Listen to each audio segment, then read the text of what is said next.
Muy buenas noches, señores alumnos. Vamos a continuar con nuestras clases por este medio hasta que resolvamos el problema de horarios que tenemos en el segundo año. Todos estos temas que estamos avanzando los vamos a subir a la plataforma de eCampus para que ustedes lo tengan disponible para que puedan leer. La anterior clase estuvimos hablando del plasma sanguíneo. Vimos que el plasma sanguíneo es muy importante porque ahí encontramos los anticuerpos. Y como saben ustedes, ahora para el tratamiento del COVID-19 están usando mucho este suero, ¿no? Que ya hayan sido pacientes que han pasado por esta enfermedad para poder obtener el plasma y poder hacer la curación. Muy bien, ahora vamos a ver, para continuar, lo que son los glóbulos rojos. ¿Qué son los glóbulos rojos? Los glóbulos rojos son elementos celulares que carecen de núcleo. Su forma es de un disco bicóncavo, miren aquí en la figura cómo está. Se deforman transitoriamente durante su recorrido por los capilares sanguíneos, ¿no? Por la deformación de su membrana celular. Cumplen sus funciones en el interior de los vasos sanguíneos. Se los conoce también como eritrocitos o hematíes. Constituyen el 96% de los elementos figurados, forman la parte sólida de la sangre.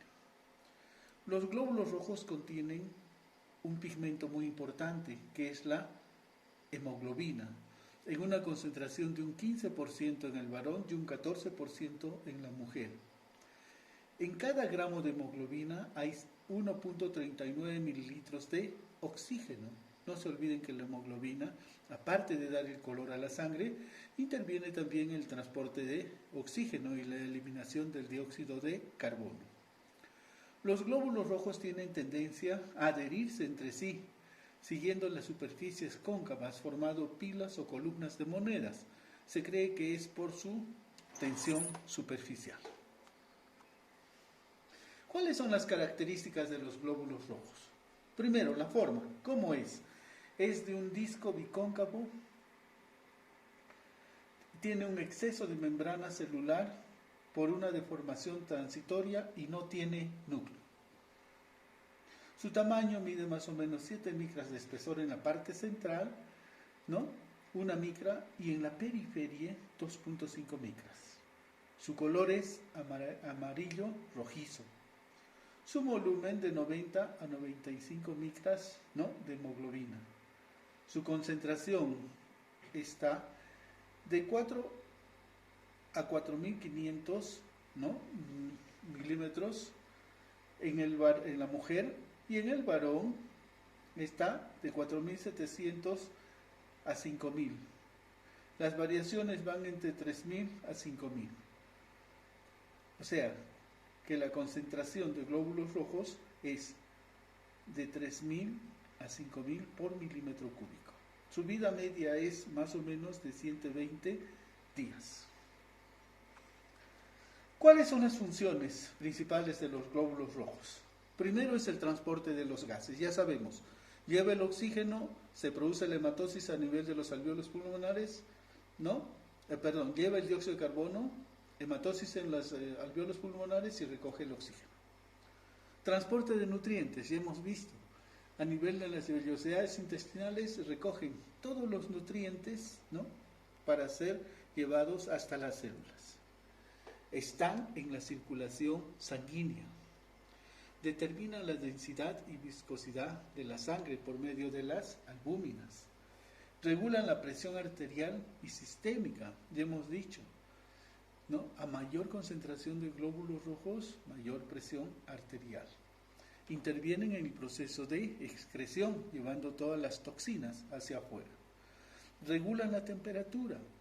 Sabemos que cuando hay mayor cantidad de glóbulos rojos hay mayor temperatura. Y regulación del pulso arterial, de 70 a 80 pulsaciones por minuto. ¿Cómo es la formación de los glóbulos rojos? A esto se llama eritropoyesis. Hay dos formas de eritropoyesis, una que se da en la vida intrauterina y otra en la vida extrauterina. Vamos a ver primero cómo se produce en la vida intrauterina. La generación comienza en las células endoteliales de los vasos sanguíneos, ¿no? Hemos visto que los vasos sanguíneos, su parte más interna es una mucosa endotelial, luego tiene una mucosa muscular. En esta mucosa endotelial es donde se genera, ¿no? En las células endoteliales de los vasos sanguíneos, en desarrollo, durante la 5ª semana de gestación, para continuar posteriormente en el hígado y en el vaso. En las primeras semanas, los eritrocitos primitivos, que tienen núcleo, se forman ¿dónde? En el saco vitelino del embrión. En el segundo mes, estos eritrocitos primitivos con núcleo se forman ¿dónde? En el hígado, vaso y ganglios linfáticos. No se olviden que el corazón empieza a latir en la 6ª semana. En el último mes, los eritrocitos primitivos se producen exclusivamente en la médula roja de los huesos. Esa es la formación intrauterina. En la vida extrauterina, la eritropoiesis, desde el nacimiento hasta los 5 años, los eritrocitos se forman en la médula roja de los huesos y va disminuyendo su producción hasta los 20 años. Después de los 20 años se producen en forma gradual en la médula ósea roja de los huesos cortos y anchos. ¿Como cuáles? Los que tenemos en el esternón, cuerpos vertebrales, en las costillas, en los huesos ilíacos, huesos planos del cráneo, huesos del carpo, huesos del tarso, las epífisis de los huesos largos. Los glóbulos rojos se producen en la médula ósea a partir de las células madres, hematopoyéticas, pluripotenciales. Todos los eritrocitos primitivos tienen núcleo. Miren, aquí está cómo se forma. Por favor, si puede acercar la cámara un poco más para que puedan captar bien. Entonces, la proliferación y producción de las diferentes células madres hematopoyéticas están bajo el control genético y de proteínas llamadas inductoras de la proliferación de los glóbulos rojos, pero no de la diferenciación. O sea, nos producen glóbulos rojos, pero no glóbulos blancos ni plaquetas. Esta está a cargo de proteínas inductoras de la diferenciación. O sea, tenemos 2 proteínas en la hematopoiesis extrauterina. Unas proteínas que van a intervenir en la proliferación, solamente van a formar glóbulos rojos, y otras que van a intervenir en la diferenciación. ¿Para qué? Para formar también de la médula roja los glóbulos blancos y las plaquetas. La formación de estas ambas proteínas de la diferenciación, ¿no? Y de la formación, aparte de este control genético, están controladas por factores externos. Por ejemplo, cuando hay disminución de oxígeno en sangre, cómo actúa como estimulante de la proliferación de las células madres de los eritrocitos. Los estadios de diferenciación de los eritrocitos son, si por favor se puede acercar, ¿no? Un proeritoblasto, mire, aquí está la célula madre, ¿no? Ha sufrido un montón de diferenciaciones, miren, tiene núcleo hasta aquí. Vamos a ver cada uno de ellos. Los estadios de diferenciación de los eritrocitos son el proeritroblasto, ¿sí? El eritroblasto, basófilo y acidófilo, el eritroblasto policromático, ortocromático, luego se llenan de organitos que tienen el aparato de Golgi y las mitocondrias, ¿no? Y en este caso ya no tienen núcleo. En esta fase de apédicis, movimientos ameboideos, luego la célula sanguínea se convierte en eritrocito maduro, ¿sí? Sin núcleo. Cada eritrocito origina cada eritroblasto, origina entre 8 a 16 eritrocitos maduros.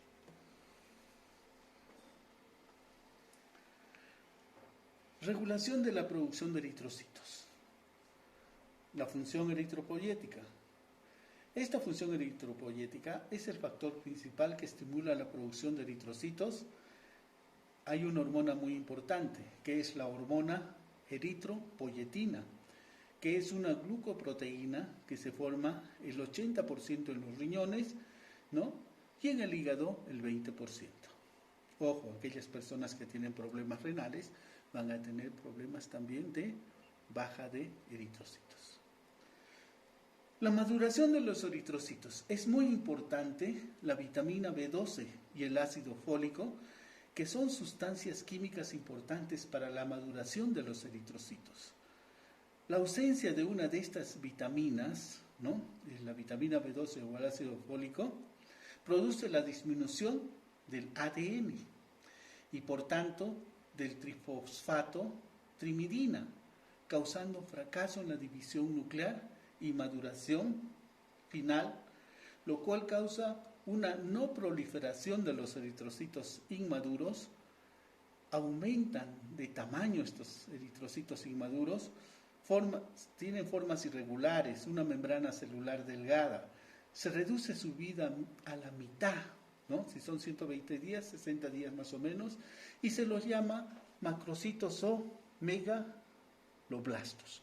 Estos ya nos dan problemas anémicos.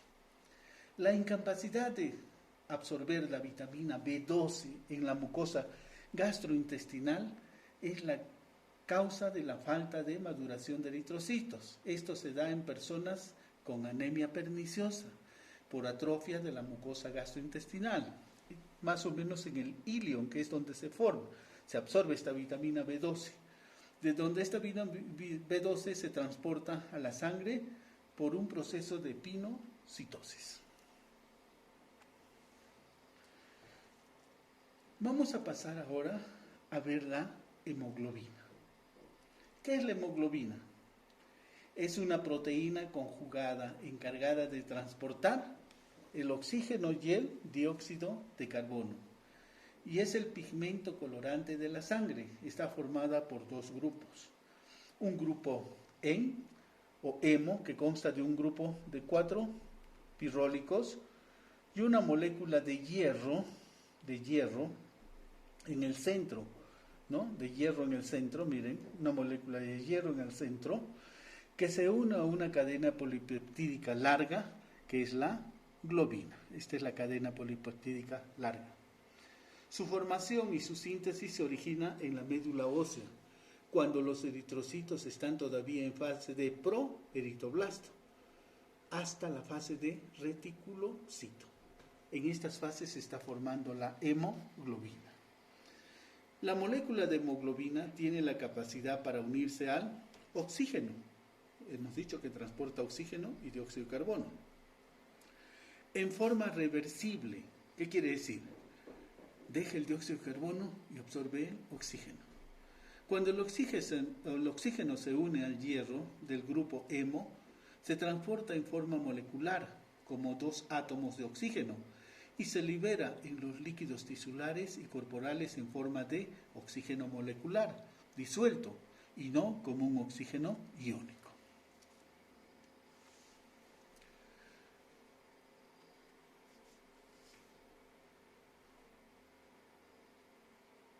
Metabolismo de hierro.